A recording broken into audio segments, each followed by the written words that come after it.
In this part of the lecture, we discuss the convergence of the graph Fourier transform to the Graphon Fourier transform for graph sequences that converge to graphons. Doing so requires that we review convergence results for sequences of graphs that converge to graphons. The Graphon Fourier transform of a graphon signal Wx is a projection of the signal x in the eigenspace of the graphon W. Component j of the WFT is the inner product of the signal x with the eigenfunction pi j. This is the jth eigenfunction of the graphon, which is associated with eigenvalue lambda j. The graph Fourier transform of a graph signal Gnxn is a projection of the signal xn in the eigenspace of the graph Gn. Component j of the GFT is the inner product of the signal xn with the eigenvector vnj, the eigenvector of Gn that is associated with the eigenvalue lambda j. Given the similarity of these two definitions, it is reasonable to conjecture that if we have a sequence of graph signals Gnxn that converges to the graphon signal Wx, the corresponding sequence of graph Fourier transforms converges to the graphon Fourier transform. This conjecture gets more credence if we remember that eigenvalue convergence holds. The eigenvalues lambda and j approach the eigenvalue lambda j. This conjecture should hold. Alas, the conjecture is wrong. Convergence of the GFT to the WFT does not hold in general. It is not true that the sequence of GFTs converges to the WFT. The reason for our conjecture to fail is that for the GFT sequence to converge to the WFT, we need to state convergence of eigenvectors to eigenfunctions. Convergence of eigenvalue sequence is not sufficient to claim convergence of the GFT sequence because the GFT and the WFT are projections on eigenvectors and eigenfunctions. They are not projections on eigenvalues. The challenge in claiming convergence to graphon eigenvectors is that convergence is affected by how close the eigenvalues of other eigenvectors are. Suppose that we consider convergence towards the eigenvector associated with lambda 2 in the figure. We know that the sequence of lambda 2 eigenvalues associated with the sequence of graphs converges to lambda 2. We expect the eigenvector sequence to converge as well. This is true. The eigenvector converges. But how deep we need to go into the sequence index n to observe that we approach the limit depends on how far lambda 2 is to other eigenvalues. In this particular case, how far lambda 2 is from lambda 1 and lambda 3. This is not a problem for the convergence of the eigenvector associated with lambda 2. Eigenvalues lambda 1 and lambda 3 are not close to lambda 2. But it is a problem for eigenvalues lambda that are close to 0. The eigenvalues of the graphon accumulate at 0. All eigenvalues in the sequence of graphs converge to some graphon eigenvalue, but other eigenvalues of the graphon are close. This makes the eigenvectors slow to converge. They all converge, but convergence is not uniform.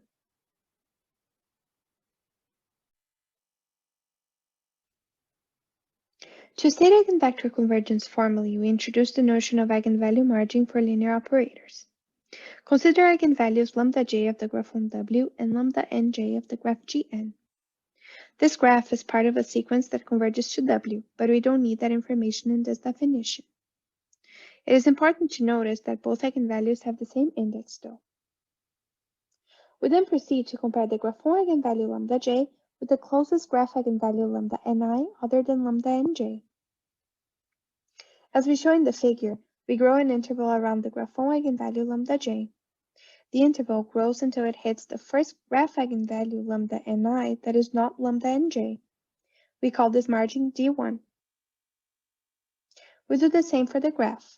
That is, we compare the graph eigenvalue lambda nj with the closest graphon eigenvalue lambda I other than lambda j.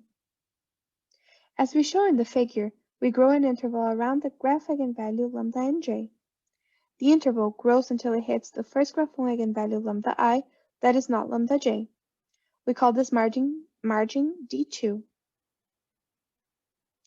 The minimum of the margins d1 and d2 is the eigenvalue margin for d of lambda j, lambda nj.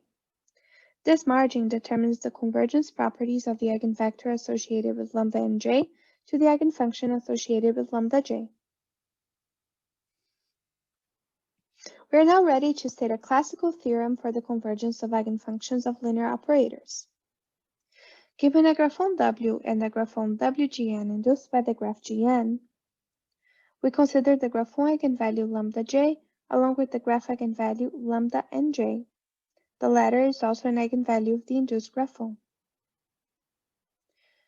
Then, the distance between the corresponding associated eigenfunctions, namely the eigenfunction phi j of the graphon W and the eigenfunction phi nj of the induced graphon WGN, is bounded by the product of pi over 2 with the ratio between the norm of the difference between the graphon W and the induced graph WGN and the eigenvalue margin for the eigenvalues lambda j and lambda nj. The theorem implies convergence of the eigenfunctions for as long as the graph sequence converges to the graph. Indeed, if the graph sequence converges to the graphon, the induced graphon sequence converges to the graphon. The norm on the right-hand side of the inequality vanishes, and it therefore must be that the eigenfunctions converge. This is true irrespectively of the eigenvalue margin. However, as the eigenvalue margin decreases, it takes a smaller value of the norm of the difference between the graphon and the induced graph to cancel it out. This means that we need to go deeper into the sequence index n to claim convergence.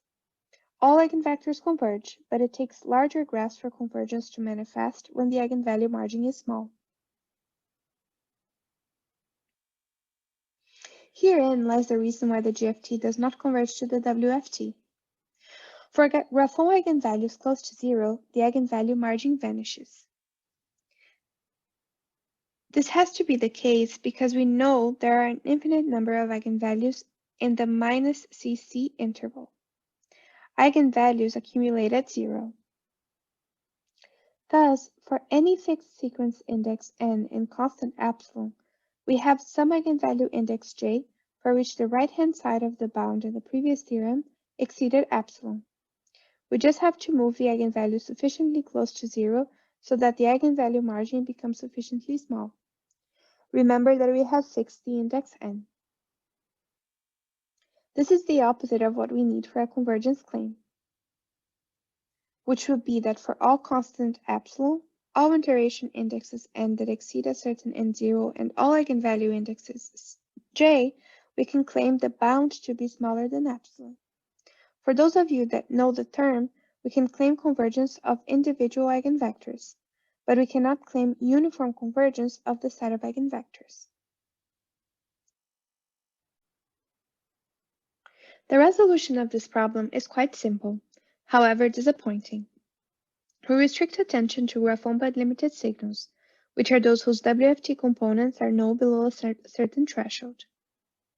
Formally, a graph signal Wx is said to be C-band-limited for some strictly positive bandwidth C if the Fourier coefficients of the Graphon Fourier transform associated to eigenvalues whose absolute value is less than C is 0.